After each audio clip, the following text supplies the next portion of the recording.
Hi, this is Jerry Sabo.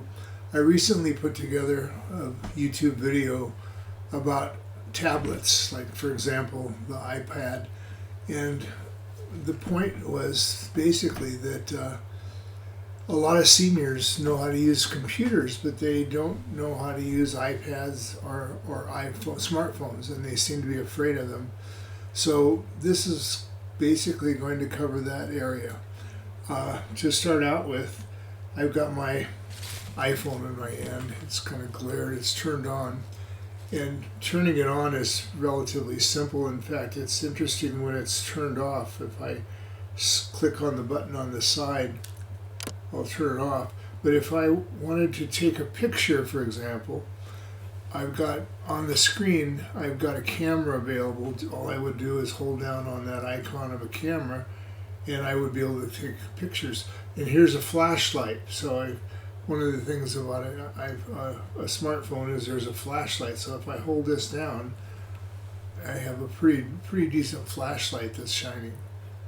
And anyway, and then to turn it off, of course, I do the same thing. I turn it off.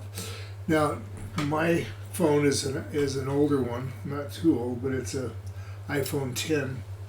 And to start things out, I basically swipe this up to open it. And the first thing that needs to be done is to do the settings. So there's a little gear wheel here. I don't know if you can see it with the glare, but if I tap the gear, then I get to where I have settings. And what I normally want to do is see if a Wi-Fi station is available. So right now I'm on my own home phone, my home network. So if I tap on that and turn it off by tapping, same as an iPad. To turn it on, just touch the here, and different networks will show up. Now my home network is already set up. That's the one I want to use.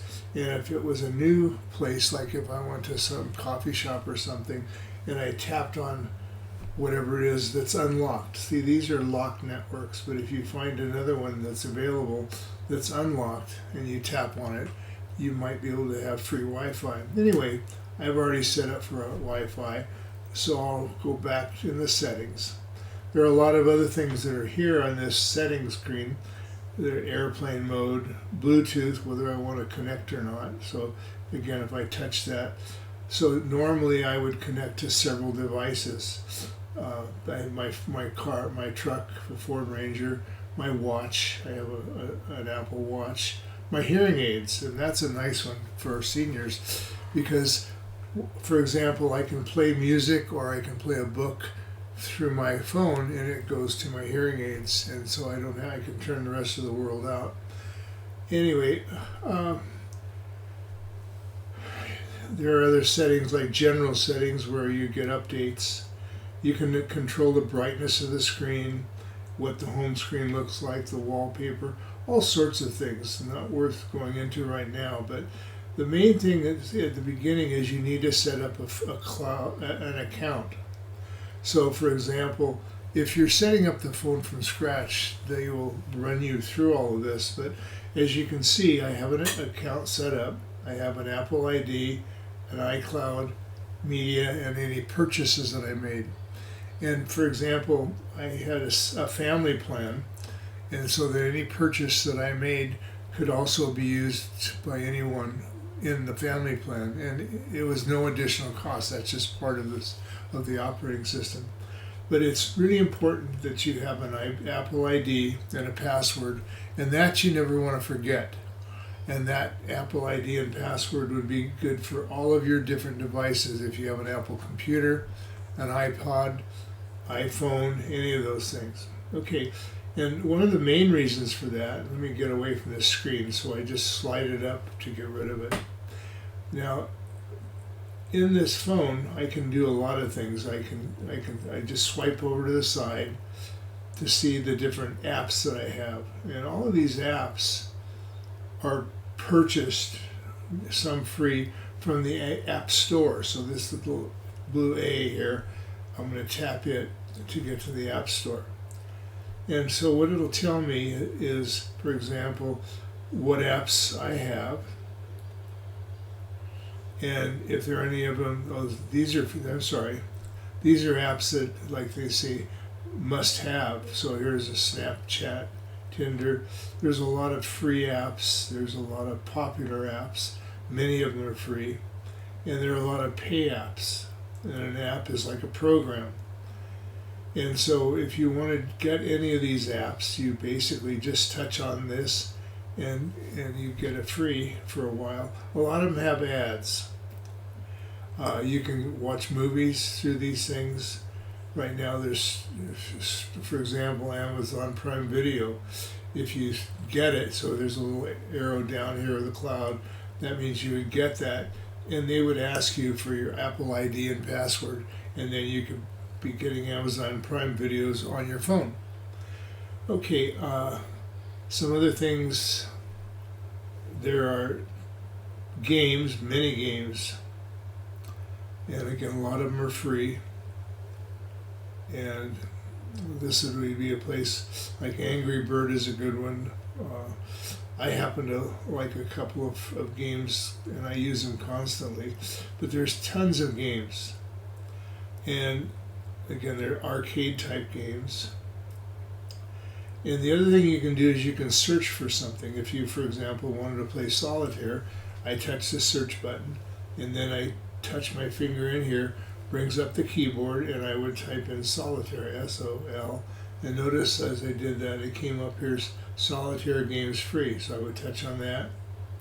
It would give me a number of different choices for solitaire games. And they have reviews, so you can see which are perhaps some are better than others, and you can get any of these games that you want, and there's hundreds of them. One thing about the Apple is if you browse through the internet with the Apple, which of course you can do, you can search for these kinds of games, but usually they'll send you to the App Store, because it's a good way to prevent bad things from happening. If you go to a regular, just try to download something online, a lot of times you'll get something that will damage your phone or your computers. So anyway, let me cancel this. Slide this up to get rid of the screen. In fact, if I have multiple screens open, it takes a lot of room. So at this particular one, if I slide up from the bottom, let's try again. Maybe I don't have any apps open. Okay, yeah, there they are. So these are the different apps that I have open. And some of these, for example, I have Yelp. So if I wanted to go find a good restaurant or something, I could use Yelp. I'll close that. This is the internet, that's Google, but I'm going to close it. A 24-hour fitness, I go there and to the gym, and I use this app to log in when I go to the gym. So I'm going to slide that. Here's a calendar. Again, I'm not going to use it right now. Well, just to show you how the calendar works. I can set it up see the whole year if I want to. I can click on any day of the year and see what's going on. Like, for example, on December 1st, I'll be bowling in Danville. Oh, that happened already. I had a tournament. So anyway, for example, Monday the 27th, I'm supposed to go bowling also. It just so happens that on the 28th, I've got a flight to Honolulu. And if my wife wants something on the calendar, she puts it in the inbox. And so we have, for example, we're going to the Polynesian Culture Center, and then we're going to do Oahu Climeworks. So I'm going to put those in my calendar by saying, okay. Finish with the calendar, I slide it up, and if I don't want to take up the memory, I just slide it away. Here are things I could search for, settings. This was something that I scanned, which I can use this phone as a scanner. This is a game that I play quite frequently. If I touch this and open it up, then there's the game. And I've got the sound turned off, but it's a game that I happen to like.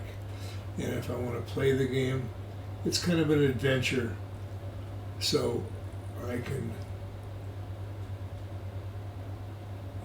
so the adventure is right here.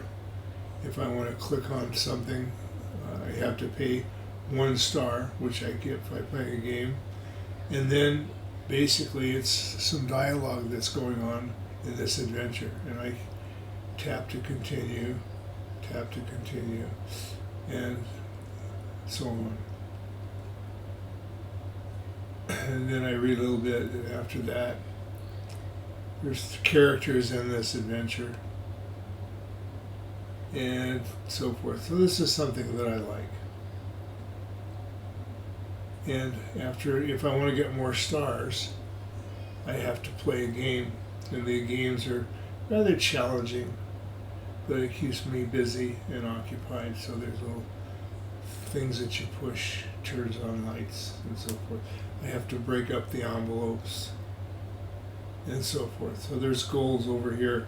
I have to get 10 of these on here, and looks like 36 of these envelopes I have to open. So I'm going to quit. I'm going to slide this up, and basically back to the normal screen. If I want to talk to somebody, if I want a phone call, I touch down here. There are recent calls that I have. If somebody left me a voice message, there would be something under voicemail. These are previous voicemails. If I want to call somebody, I touch right here and I get my contacts, and I go through the catalog and find out somebody that I might want to call. And in these particular areas, let's type a name up here. I'm going to type me, J-E-R-R, Jerry, and there's me. And what I've stored is my home number, my cell number, email addresses, approximately where I live, my birthday, and all sorts of other things. So you can store whatever you want pretty much. And if you want to type some more, notice that the keyboard comes up. Okay, I'm going to quit for now. At least quit these things. And I read books. Photographs. I get all the photographs that I've taken. For example, this is set up by months, years. If I go to months, here's a friend of mine. I went to, basically it was a funeral for his brother, or a memorial service. And I've got the volume off, but I've got a video of the band playing in the backyard, and I'm keeping the volume off. Okay, but you can watch movies. You can also record all sorts of things. For example, concerts that we went to, my granddaughter playing the flute, our dog, the Van Gogh exhibit. I took a lot of videos there. So we went to the Van Gogh exhibit, and it was amazing. So you don't need a camera anymore if you have a smartphone.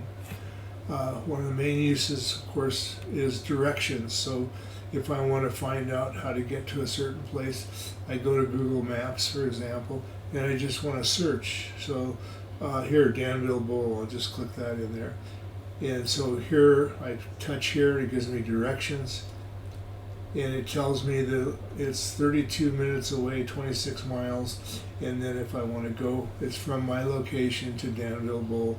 And then if I say start, it will lead me Head southeast on Montecito Drive toward Rancho Arroyo Parkway, then turn left onto Rancho Arroyo Parkway. I could not do without one, personally. You can do all sorts of things. You can talk to someone by FaceTime if I want to call my son on a video call. If I want to measure something, if I want to know what the weather's going to be like, I touch this app, and here's the weather report. It's going to be for all next week. Looks like there's going to be rain possibly on Tuesday, and it's amazing. I can measure things. I can control my TV. There's a remote that I have in here.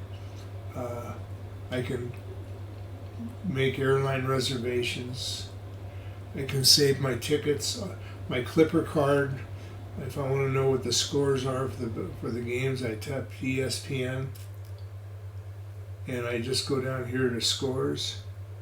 Unfortunately, the Warriors lost, but there's different events. There's the NBA. the Warriors lost this tonight. They lost to Toronto, and then I could find out about the game, what would have happened, what did happen, and so forth. Anyway, that's enough for a start, and I hope that this isn't too long. So take care.